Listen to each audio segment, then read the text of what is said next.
cordial saludo a los seguidores del pensamiento al aire en Colombia y el mundo. Habíamos dicho en días pasados que continuaríamos en sesión permanente hablando del tema de esta semana, que es de trascendencia histórica para Colombia, por lo que estamos viendo, por las decisiones de la Corte y por lo que está pensando la ciudadanía en Colombia. Pero antes de eso, saludo a los compañeros de aquí de tertulia, el doctor Julio González Villa y al coronel John Marulanda. El día de hoy también es especial porque estamos en el 7 de agosto, conmemorando pues la batalla, digamos, que permitió la libertad de Colombia. Pero yo sí quisiera recordarles un poquito a la audiencia y que tanto Julio como el coronel, que hagamos una remembranza histórica de lo ocurrido ese día y tal vez en todo el tema de los 77 días de la campaña libertadora creada por el libertador Simón Bolívar y que tuvo casi su parte final en Colombia en esta batalla. Entonces, buenas tardes, Julio, ¿cómo está? Bien, Antonio, muchísimas gracias a usted, al coronel Marulanda. Y si quiere, déjeme comenzar porque como el coronel sabe tanto de la historia militar, no me deja tema. Entonces déjeme yo pico en punta con lo del 7 de agosto. Estamos a una hora exacta del comienzo de las hostilidades, pero la batalla de Boyacá no fue la importante. La batalla de Boyacá, que no se llamaba Boyacá no existía, existía un río que se llama el río Teatinos. Correcto. Que hoy no era el río que era, porque se hizo una represa y esa represa capta las aguas del río, entonces hoy lo que queda es un excedente, por eso la gente y los muchachos sobre todo, cuando llegan allá, se frustran cuando ven el puente de Boyacá, y ese no es el puente de Boyacá, eso fue un puente que se construyó después como para recordarle a la gente que existió la batalla del puente de Boyacá. Y sí, y es verdad, Julio, te interrumpo, todo el mundo pregunta, pero ¿cómo que esto es la batalla aquí en este río? Esto es una quebradita. No, yo creo que hoy no llega ni a quebrada. Es que el río fue represado. Boyacá es una región que no tiene aguas. El nombre de Boyacá no existía, existía la provincia de Tunja. La provincia de Tunja, que era en esa época estábamos divididos, era en provincia, la provincia de Tunja, la provincia de Casanare, la provincia de Casanare. Entonces, la batalla importante fue la del 24 de junio, dos meses antes, que fue la del Pantano de Vargas. Observe la diferencia tan importante de meses, de junio a julio. Todo el mes de julio pasó sin que hubiera una hostilidad. Y antes hubo unas batallas también muy importantes, la de Pisba, la de Corrales de Gámeza, y no recuerdo la otra en este momento. Pero la batalla fuerte, la dura, fue la batalla del Pantano de Vargas, en la cual se hizo célebre, y ahí el coronel nos corregirá, la famosa caballería de Juan José Rondón, porque en esa época los cañones, cuando hay una batería de cañones disparándole a una infantería, es muy difícil que la infantería le gane esa batalla a los cañones. Entonces solamente queda la caballería. La caballería es la que pega duro y en una carga de caballería son capaces de alcanzar una batería de cañones, que fue lo que pasó en Vargas, la batalla del Pantano de Vargas. Entonces la batalla de Boyacá, ¿qué fue? Fue una decisión estratégica muy importante, porque el coronel Barreiro, que no era general, coronel Barreiro, estaba de retirada ordenada, iba de retirada ordenada a Bogotá, que es lo que tiene que hacer un buen militar cuando no tiene posibilidad de triunfar en alguna batalla específica. Si él hubiese llegado a Bogotá, pues se hubiese rearmado, reorganizado y la guerra se hubiera extendido tremendamente. Ahí es donde le dicen el Estado Mayor, por decirlo así, a Bolívar: tenemos que cortar la retirada. Entonces, a marchas forzadas, aceleran el paso y le salen al ejército español en lo que hoy llamamos el puente de Boyacá. ¿Y quiénes son los héroes? ¿O quiénes son los que dan la batalla? Pues obviamente el primero que llega, que es la vanguardia. Recuerde que en el ejército, todo esto lo va a corregir el coronel, pero en el ejército hay va muy bien, doctor Julio. La vanguardia, la retaguardia y el grueso del ejército. La vanguardia, ¿quién la manejaba? Santander y Anzoátegui. Esos iban en la vanguardia. Y esos fueron los héroes de la batalla de Boyacá, porque esa batalla no duró sino 2 horas.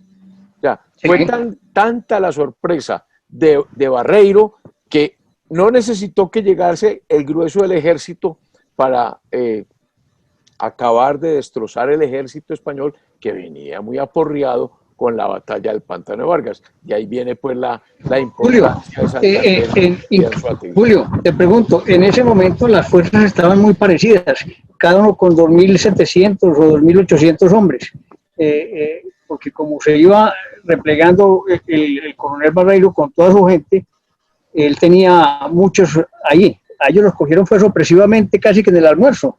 Los cogieron sorpresivamente y con la moral baja, porque nunca habían tenido un enfrentamiento como el del Pantano de Vargas. En el Pantano de Vargas las pérdidas patriotas y las pérdidas de los españoles fueron muy grandes. Recuerde que allá, por ejemplo, en Vargas perdió la vida el jefe de la Legión Británica, el coronel Rooke. Allá hay una casa todavía una hacienda que se llama la Hacienda del Salitre, donde hoy es un hotel, y allá, ese fue el hospital donde estuvieron todos los soldados heridos, tanto patriotas como soldados españoles. Entonces, obviamente los españoles iban en retirada, vuelvo a repetir, ordenadamente, pero no esperaban que Bolívar los persiguiera, que es lo que debe hacer un buen militar. Dicen que cuando los militares ganan una batalla, tienen que salir a perseguir al enemigo, pero con mucha cautela, pues para no caer en celadas. Y eso fue lo que ocurrió en la batalla de Boyacá. Ahora sí, dejo al coronel, pues al experto en eso, porque si no me dejaba sin decir nada. Lo que hay que aclarar es que el coronel no participó en la batalla. Bueno, coronel. No, pues me toca hablar de Uribe, porque ya el doctor agotó el tema. 2 breves comentarios. Ha dicho usted una cosa que a mí me toca muy de cerca, y es la batalla del Pantano de Vargas, porque esa es la batalla insignia de la independencia de toda esta área, con gran cantidad de muertos. De ahí se dieron unos episodios que recordamos los hombres que somos de la divisa amarilla, o sea, los hombres de caballería. Yo fui de caballería toda mi vida y me siento con el espíritu de caballería, que tiene su frase y su lema basada en la respuesta que le dio Juan José Rondón a Bolívar cuando él dijo: se nos vino la caballería encima y se perdió la batalla. Después de 3 intentos de bajar a los españoles del Cerro del Cangrejo y demás, ahí fracasaron, y fue cuando dijo Rondón: mi general, déjeme hacer una entrada con mis hombres. Y Bolívar le responde: coronel, haga usted lo que pueda, salve usted la patria, que es el lema de nosotros los de caballería. Y lo de Boyacá es como usted lo expresa, en realidad fue más un combate de encuentro que algo muy fríamente calculado. Y ese combate de encuentro fue el que impidió que las tropas realistas, que venían, como usted dice, maltrechas y desmoralizadas después de lo del Pantano de Vargas, llegaran primero a Bogotá, se hicieran fuertes y le tuviera tocado a los patriotas iniciar un asedio a Bogotá, lo que hubiera costado pues mucho, ¿no? En términos de tiempo, vidas y demás. Yo creo que es muy importante algo. Si hubieran llegado a Bogotá, habría que hacer un sitio, y eso es fatal. O sea, manejar el tema de sitio sin armas sin armas de artillería en forma, no unos cañones, sino cañones en forma es lo más complicado que hay, porque Bogotá fue objeto de varios sitios en toda la historia de las guerras, no solamente de independencia, sino civiles. Recuerde los enfrentamientos entre federalistas y centralistas. Bogotá fue objeto de sitio. Cuando los federalistas estaban detrás de Nariño y lo tenían cercado en Bogotá, no pudieron tomarse a Bogotá, porque tomarse una ciudad es muy difícil, por la cantidad de casas, escondites, calles, o sea, sobre todo cuando no es una ciudad amurallada, no es una ciudad protegida, cuando es una ciudad abierta. Para el planeamiento militar, esa es la pesadilla de los planeadores, meterse a una ciudad, a un área urbana, cuando no es amurallada, cuando no es protegida, porque en ese caso el que entre ya tiene la ciudad. Pero aquí no, aquí como usted lo dice, hay miles de escapatorias, miles de rutas, es muy, muy, muy difícil. Pero mire, finalmente... Voy a interrumpirlo un minuto para ir a un corte, ya regresamos.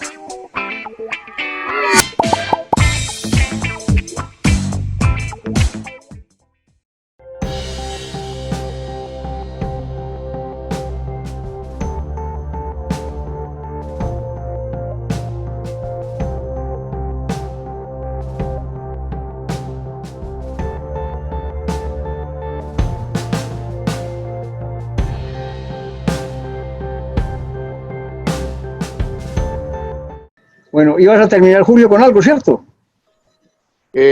No, a recordar, simplemente a resaltar lo que acaba de decir el coronel Marulanda, de que Bolívar no podía permitir por parte alguna que el coronel Barreiro llegara a Bogotá porque las cosas se le iban a complicar. Entonces ahí vino una de las cuestiones más difíciles que hay, que es a marchas forzadas. O sea, casi al trote, pues. El ejército no puede ir caminando, porque caminando no alcanzan al enemigo. Imagínense toda una infantería, porque no tenían buena caballería. ¿Caballería de dónde? Si venían de los llanos orientales y habían cruzado el páramo de Pisba.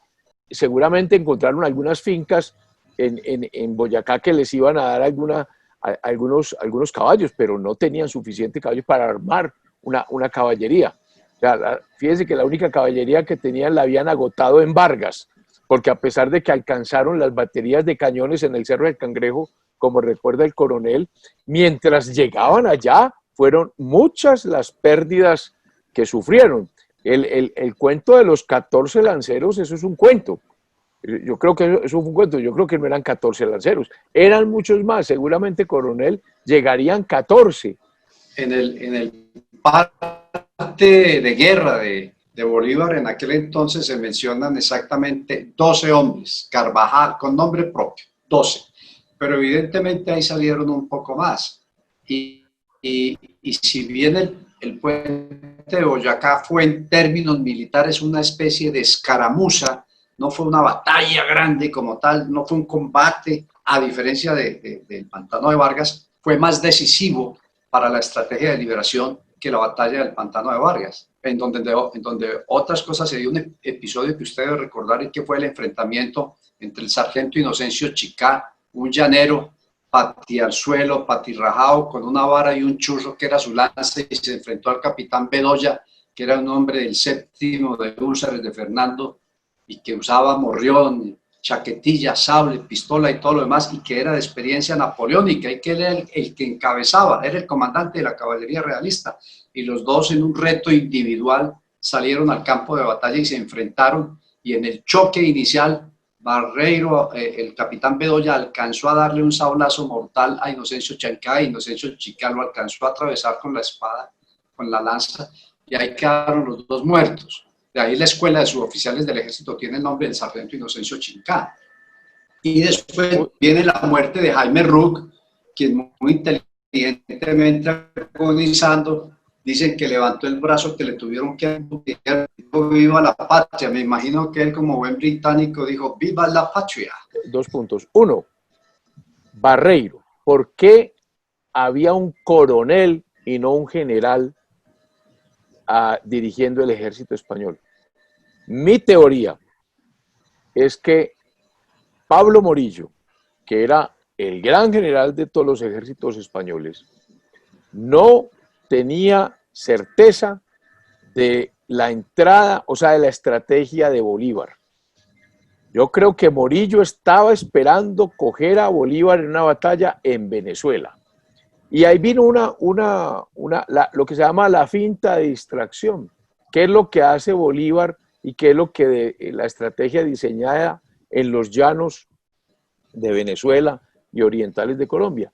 Decirle a Páez que, porque Páez no estuvo en Boyacá, decirle a Páez, váyase para los valles de Cúcuta, distraiga a Morillo, hágale creer que el ejército va a salir es por allá, o sea, en límites con Venezuela. Y la gran sorpresa es cruzar el páramo de Pisba. Eso no se lo esperaba nadie. Ese es, o sea, el golpe de sorpresa, el factor sorpresa fue fundamental, pero costó mucho. O sea, el sacrificio de un poco de gente que no estaba preparada para subir por esa cordillera tan empinada, por un camino tan difícil, que llegaron prácticamente, muchos murieron en el camino. Recuerde usted que cuando llegaron a ese pueblito, primero después de bajar la cordillera o en plena cordillera, las mujeres del pueblo tuvieron que prestarle vestidos de mujer porque se estaban congelando. O sea, la llegada del ejército, o sea, fue una completa sorpresa, y ese factor sorpresa fue muy importante.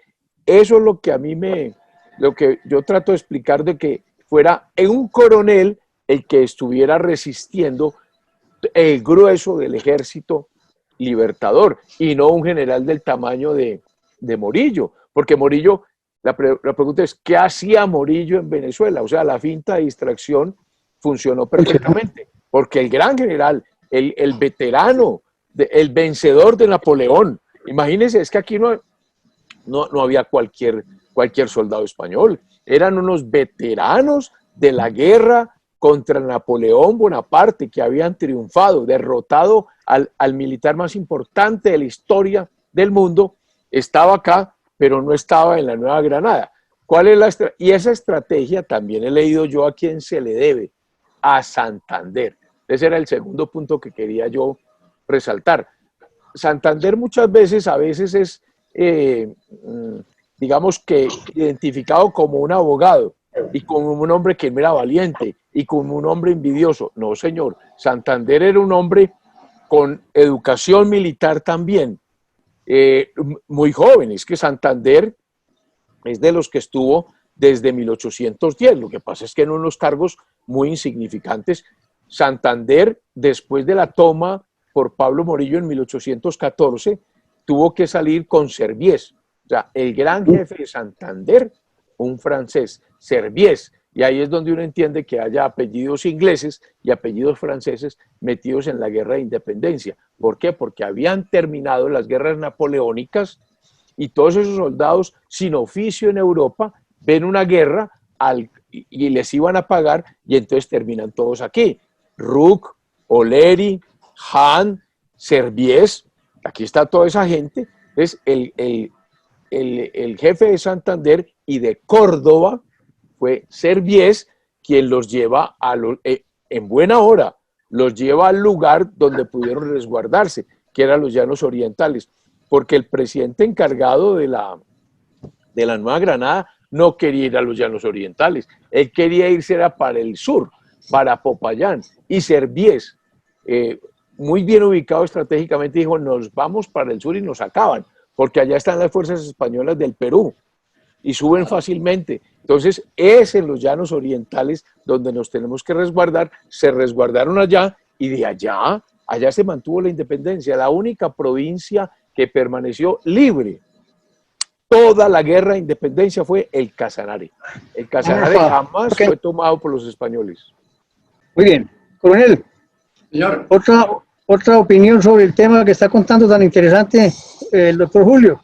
No, el cruce del páramo se compara muchas veces en historia militar con el cruce de Aníbal y sus elefantes a través de los Alpes. Se dice que esa epopeya inclusive fue superior porque aquí la altura es mayor a la que en aquel momento pudo, durante las épocas romanas, cruzar Aníbal. Y en segundo lugar, es cierto, Santander junto con José María Córdoba fueron alumnos directos y dilectos de Fortul y de Serviés.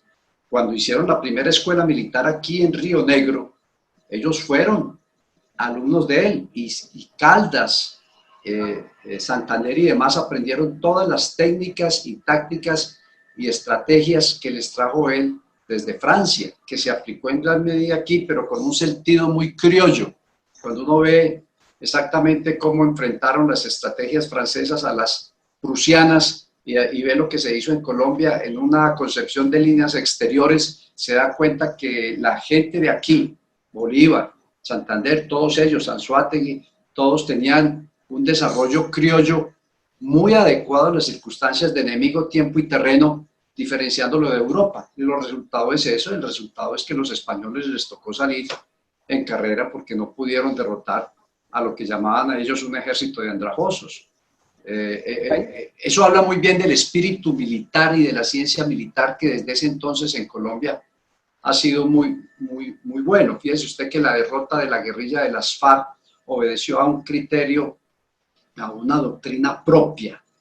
No se importó como ahora ninguna doctrina de Estados Unidos ni de Francia. No, aquí los generales y los coroneles se reunieron con experiencia. Esto es lo que tenemos que hacer.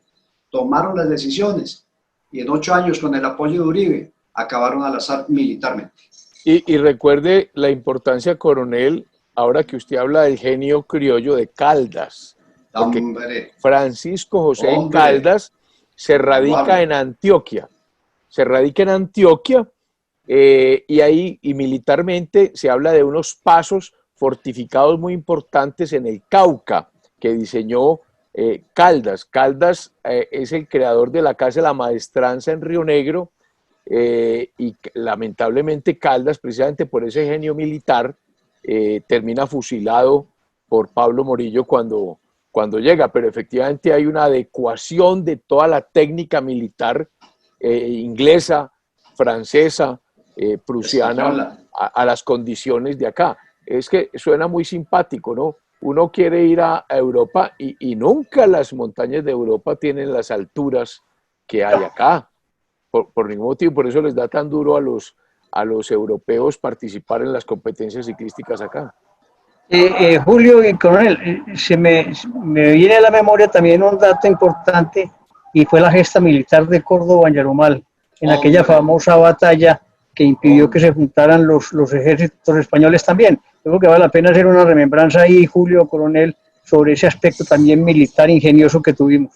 Hombre, José María Córdoba es la figura cimera, no solamente en el campo militar, sino en el campo político, no solamente por ser antioqueño de pura cepa, sino por haber entregado su vida en una posición muy clara de defensa de un régimen democrático, aunque su muerte se obedece más que a la defensa de una democracia, a la componenda del vicepresidente de Bolívar en aquel entonces, que era venezolano, y que sentían unos grandes celos por José María Córdoba. Se dice que cuando se informó de la muerte de Córdoba, Bolívar lloró por su hijo dilecto caído.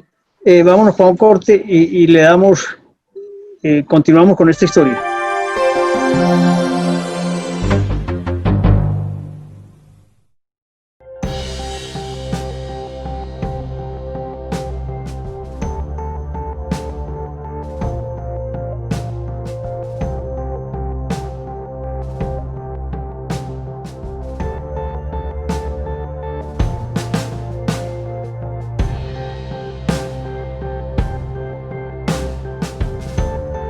El coronel, usted iba a terminar, ¿no?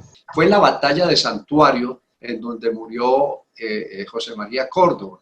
Entre otras cosas, él fue a esa batalla enfermo. Se llamó la batalla del Cascajo, ¿no? Sí, enfermo. Y posteriormente él fue el que ordenó cómo las columnas se debían distribuir, y una vez empeñado en la batalla, pues los derrotaron, y él, como muy bien lo aclara el doctor González, en una choza fue donde fue asesinado por este señor Ruperto Ján.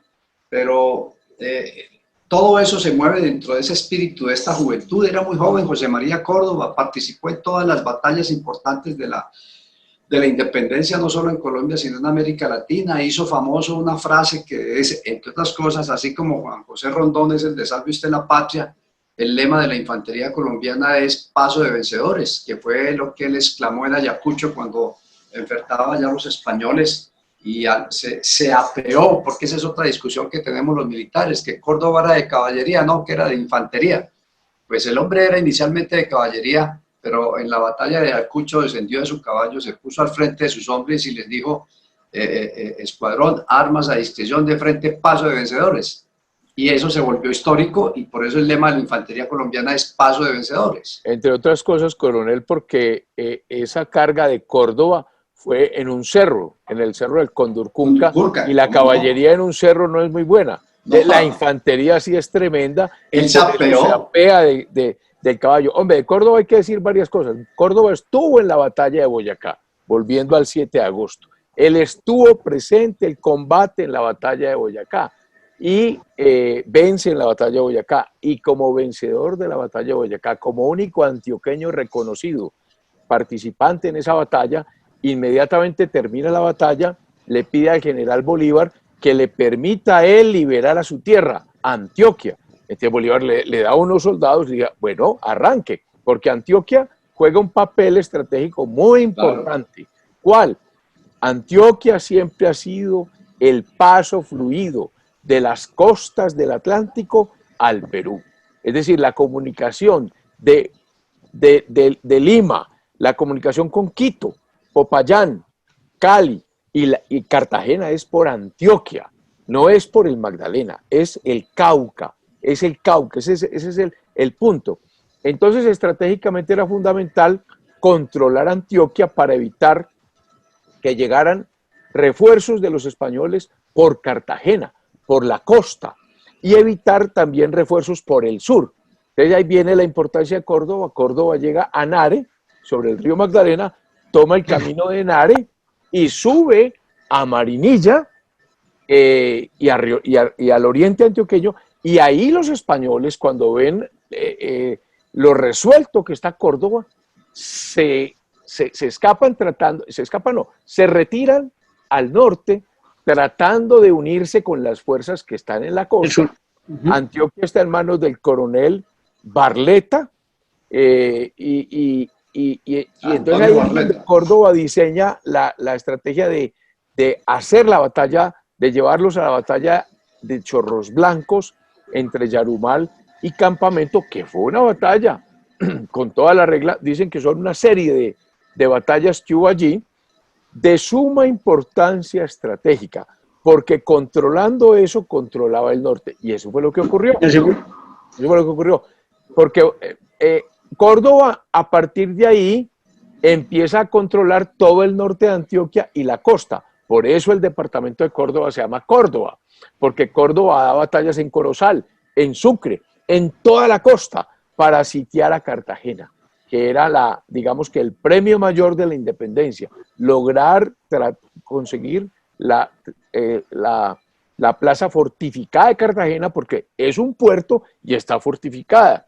De manera que la labor de Córdoba en todo ese norte, a partir de la batalla de Chorros Blancos, que cierra la batalla, la independencia de Antioquia, pues lo hace ser el primer jefe militar de la provincia de Antioquia, en compañía de otro paisano de Envigado, muy cercano a Bolívar, José Manuel Restrepo. Entonces Córdoba hacía de jefe militar y José Manuel Restrepo hacía de jefe civil. ¿Por qué es importante Restrepo? Porque fue el primero que escribió a fondo, bien escrita, la historia de la independencia de Colombia. Es un texto poco estudiado, son como 7 u 8 tomos, Antonio. ¡Qué maravilla! Ese no lo conocía. Pero quiero también hacer otra anotación, doctor Julio y coronel. También ahorita mencionó usted que en la batalla del Cascajo estaba enfermo Córdoba, pero él llegó más enfermo a la batalla de Chorros Blancos, ¿o no? La zona se llama el Cascajo, pero no se llamaba... A ver, el Cascajo es otra cosa. El Cascajo es una batalla entre Berrío y Pascual Bravo por allá en 1860. El Cascajo queda entre Marinilla y Río Negro. La batalla de Córdoba fue en el Santuario. Ok, listo. Pero lo que, entendiendo esa aclaración que me parece muy importante, yo la tenía siempre en la mente que había sido el Cascajo, pero queda claro.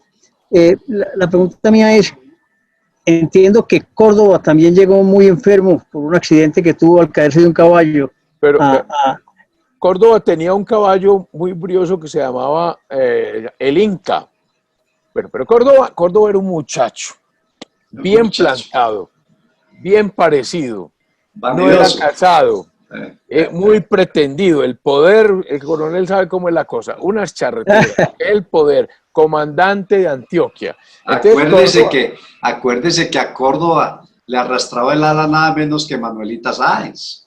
Ahí están los problemas, uno de los problemas de Córdoba con Bolívar, que dicen que Manuelita trató de seducir a Córdoba y Córdoba por respeto al Libertador la rechazó y empieza el odio de Manuelita Córdoba y los chismes con Córdoba. Es que lo de Córdoba fue un chisme crecido. Ese fue el problema de José María Córdoba. Entonces, ¿qué pasó?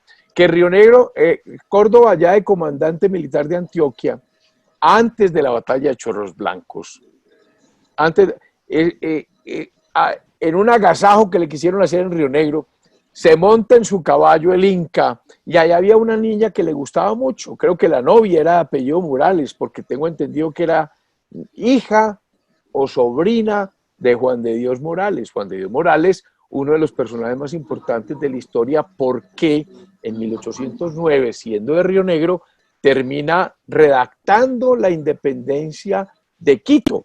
Quito declaró primero la independencia que Colombia. Entonces, mire que es un tema muy interesante y eso es Juan de Dios Morales. Por eso hay una avenida en Río Negro que se llama hoy Juan de Dios Morales. Entonces, por hacerle juego montado en un caballo, por hacerle juego a la novia, a mostrarlo pues que él estaba montado en tremendo animal, y el ruido de la pólvora y todo ese caballo se encabritó y en un descuido de Córdoba lo tiró al suelo y se pegó un golpe en la cabeza durísimo. Y estuvo, yo no sé si en coma, pero estuvo convaleciente muchos días. Inclusive hubo gente que dice que Córdoba se tocó ahí. Puede, un golpe en la cabeza, uno quede un poquito, digamos que alejado de la realidad y uno empiece a volver a ensillar. Pero Córdoba, no es verdad que quedó loco, porque después fue la batalla de Chorros Blancos y el gran digamos que estratega de esa batalla y del control de todo el norte fue Córdoba. Y eso no es obra de un loco. Ese fue el suceso que pasó con la caída del caballo de Córdoba. Le pasó lo mismo que a Ramón Nonato Pérez, que acuérdese usted que era el comandante de la caballería patriota cuando empezó la expedición a pasar por los Andes, y Ramón Nonato se puso a un llanero de tiempo completo, creo que era del estado Aragua, y su segundo era Juan José Rondón, pero en el camino se puso a domar un potro, lo tumbó el potro, se enfermó y se murió, y entonces quedó a cargo de la caballería patriota Juan José Rondón, que le daría la gloria a la caballería en la batalla del Pantano Vargas. El jefe también lo tumbó caballo y también se murió. Es que la caballería, coronel, usted que es de caballería, es de los temas más complicados de ahí. Es que la caballería es para las cargas, y en las cargas eso es a galope tendido. Y vale la pena también mencionar algo. ¿Usted sabe, Antonio, cuál es la caballería hoy? Los helicópteros. Esa es la caballería. O sea, cuando uno ve esas películas de allá de Vietnam, ahí mismo dice, viene la caballería, y aparecen solo los helicópteros. Los pilotos de los helicópteros son sables, que es lo que identifica a la caballería.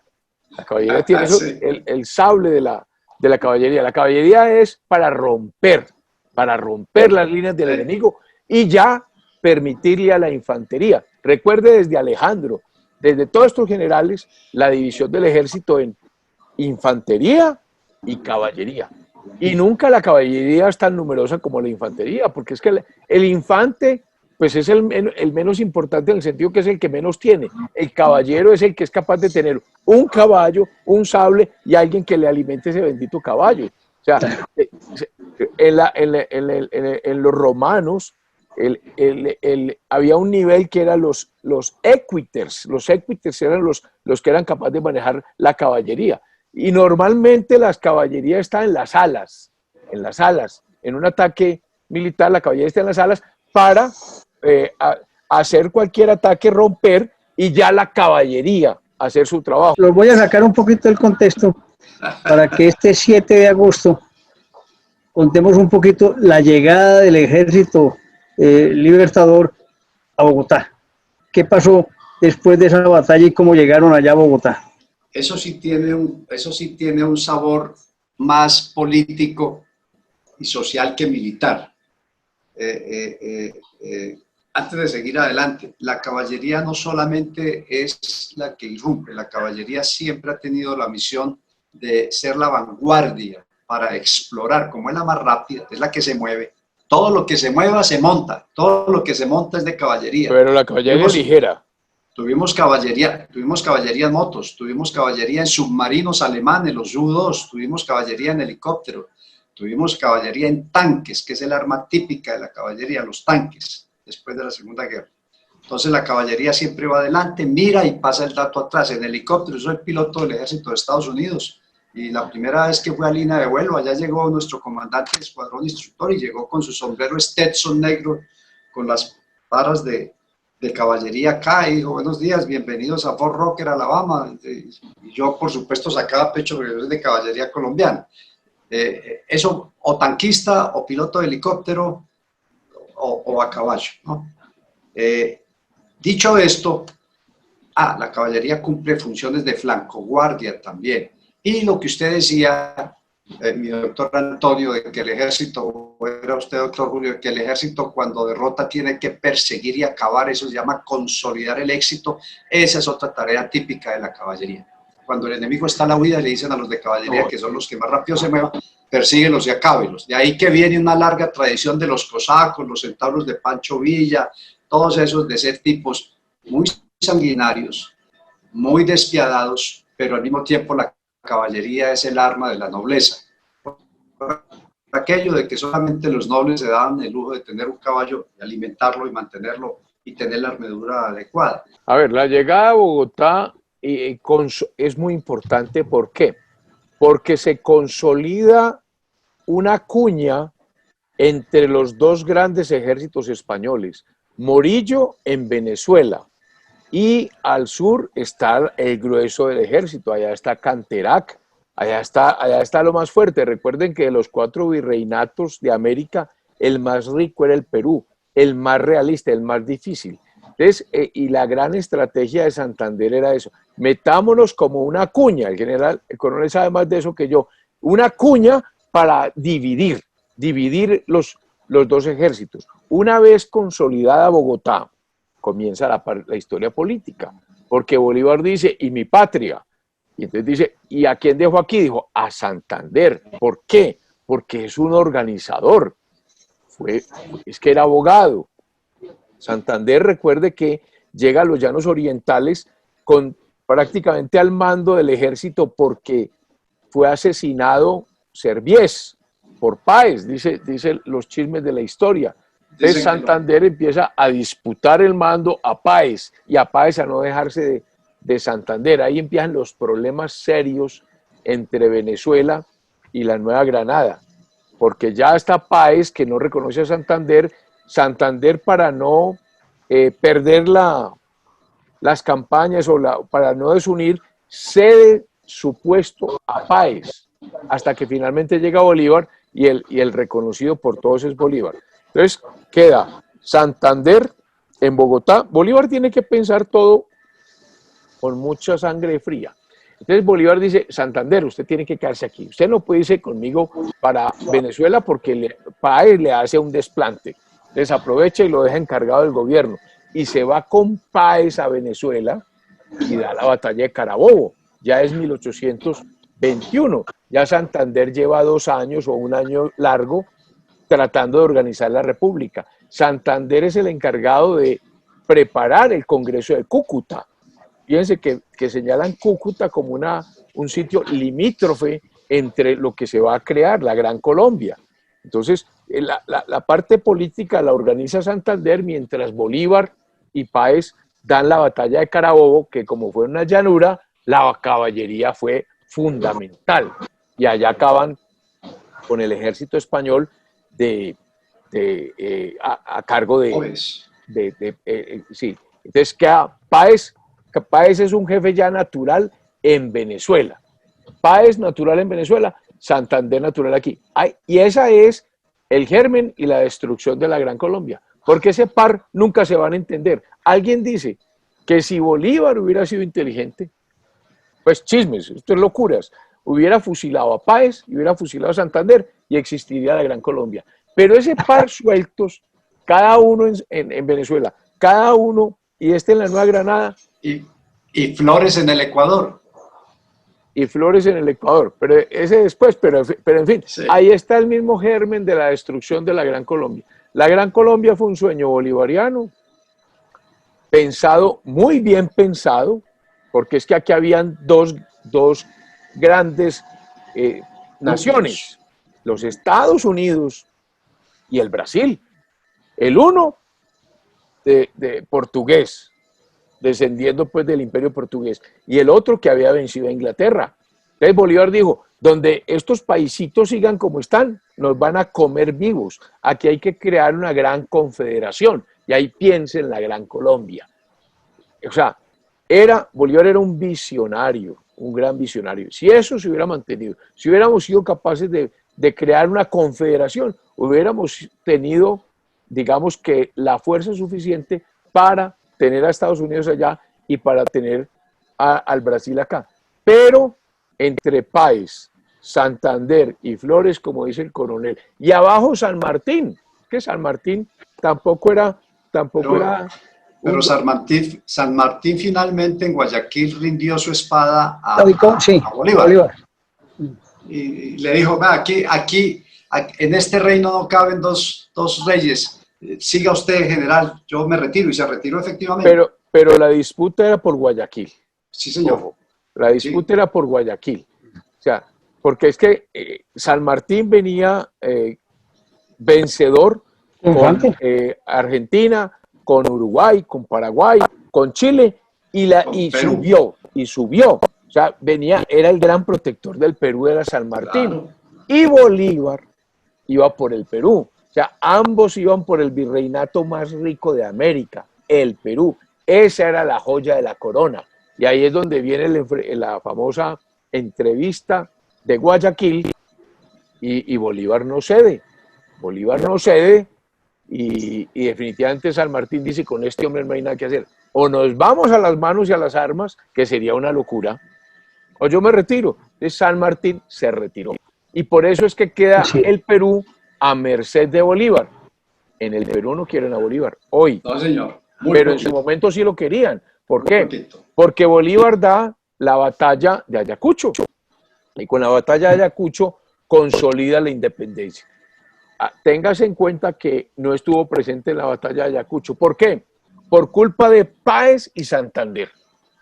Porque Páez empieza a desconocer la autoridad de Santander, auspiciado por un poco de venezolanos, diciéndole que no se dejara, y entonces Páez se dejó y declara la independencia de la Capitanía General de Venezuela. Entonces le ponen la queja a Bolívar, y Bolívar tiene que subir, no estar presente en la batalla de Ayacucho. Imagínense la ofensa y la rabia de Bolívar después de haber estado en Bomboná, después de haber estado en Pichincha, en Junín.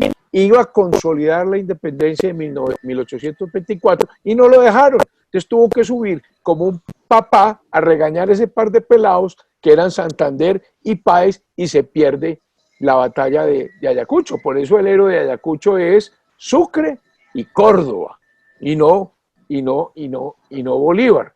Pero ahí empezaron los benditos problemas. ¿Cuál fue el error de Bolívar?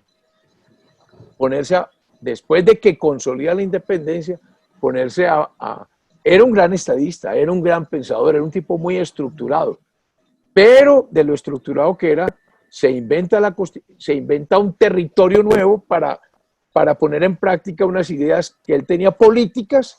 La Constitución boliviana, se inventa Bolivia, y eso no se le perdona al Perú, porque le quitó la mitad del territorio al Perú. Entonces, por eso no quieren a Bolívar. Con su amanuense que se llamaba Sucre, que fue el que le hizo toda la vuelta para convencer a los del Alto Perú en ese momento de que debían independizarse y adherirse a Bolívar. Antonio José de Sucre, de Cumaná, que posteriormente, usted lo sabe, fue asesinado ahí en Berruecos, precisamente por todas las actividades que le hizo a Bolívar. Era el amanuense, era el cerebro de Bolívar para hacer todos estos movimientos y contactos. Muy bien, voy a interrumpirlo ya porque empezamos con un tema específico que era el 7 de agosto, Batalla de Boyacá, y nos fuimos recorriendo todo este gran hombre que es Bolívar, sus defensas, sus conquistas y lo que terminó dividido también en repúblicas. Pero es muy importante esto que se está haciendo aquí hoy para poder que la gente conozca la historia. Hemos estado empecinados desde hace épocas con Próspero Posada y el doctor Julio González en rememorar esto, pero hoy con la presencia del coronel se le dio una vida también muy distinta y este tema hoy es de vital importancia. La historia nuestra es de grandes batallas democráticas y la vivencia de la República que tiene que perdurar. Que muchas gracias a ustedes por acompañarnos en este programa de historia, porque tendremos que continuar hablando de nuestro gran hombre, Álvaro Uribe Vélez. Que muchas gracias por acompañarnos. A usted, Antonio. Doctor González, muchas gracias. Toño.